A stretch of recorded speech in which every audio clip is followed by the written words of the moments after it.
Cuando se acercaron a Jerusalén y llegaron a Betfagé, al monte de los Olivos, Jesús envió a 2 discípulos diciéndoles: Id al pueblo que está enfrente e inmediatamente encontraréis una asna atada junto con su cría.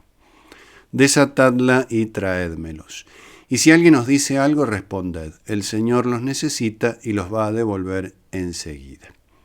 Esto sucedió para que se cumpliera lo anunciado por el profeta. Decid a la hija de Sión: mira que tu rey viene hacia ti, humilde y montado sobre una asna, sobre la cría de un animal de carga.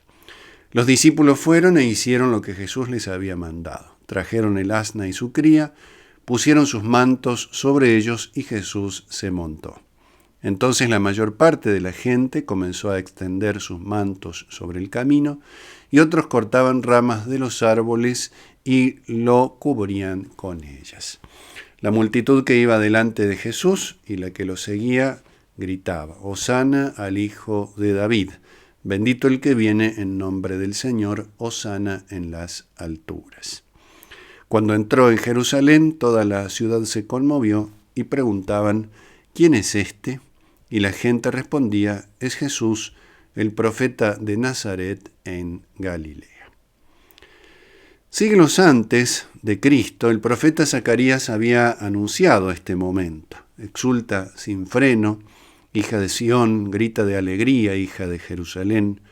He aquí que viene a ti tu rey, justo él y victorioso, humilde y montado en un asno, en un pollino cría de asna, dice el profeta Zacarías en el capítulo 9. Toda Jerusalén se conmueve, se levanta para recibir al Mesías, al Hijo de David, al Rey Salvador y victorioso. Es el momento de la gran entrada, del solemne ingreso del Redentor en la ciudad santa. Las promesas se iban cumpliendo inexorablemente, a pesar del pecado de la humanidad, a pesar de los obstáculos que durante siglos el pueblo elegido había puesto a esa llegada, a esa presencia, a esa grande, solemne y gloriosa entrada. A pesar de las insidias de los fariseos y de la hostilidad de escribas y doctores de la ley, a pesar del enemigo, con mayúsculas, siempre presente detrás de sus sombríos ministros, insinuando el rechazo a Cristo.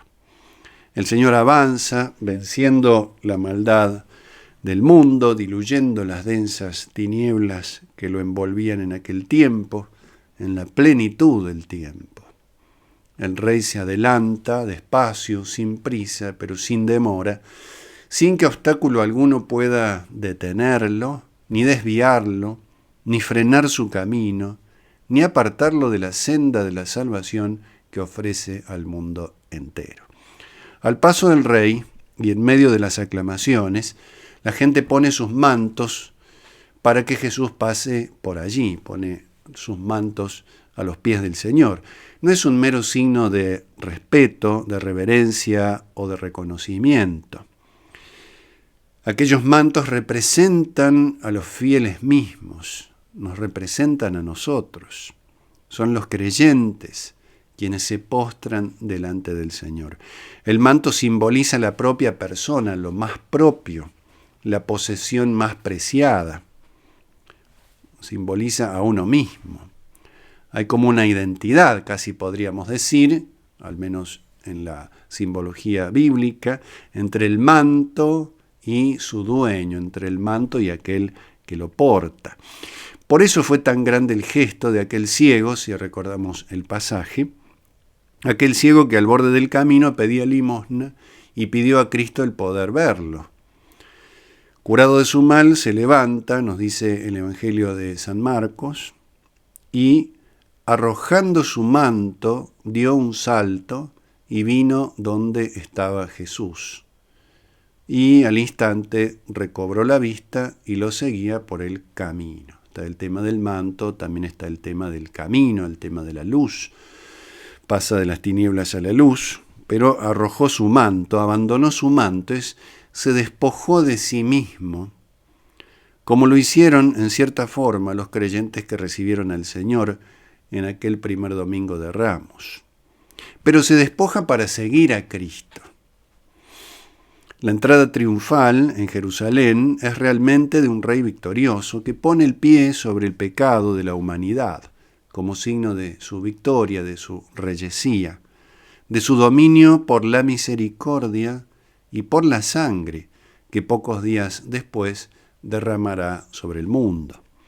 Pero la presencia de Dios en medio de su pueblo engendra necesariamente una disyuntiva que lo interpela, que le reclama al pueblo de Dios una decisión, que a la humanidad entera le exige una decisión, seguirlo o rechazarlo, recibirlo o expulsarlo, aceptarlo o reaccionar con hostilidad. Magníficamente lo había dicho San Juan en la primera página de su Evangelio. Vino a su propiedad, refiriéndose al Verbo, al Hijo de Dios, a Jesucristo. Vino a su propiedad y los suyos no lo recibieron. Pero a todos los que lo recibieron les dio poder de llegar a ser hijos de Dios, a los que creen en su nombre.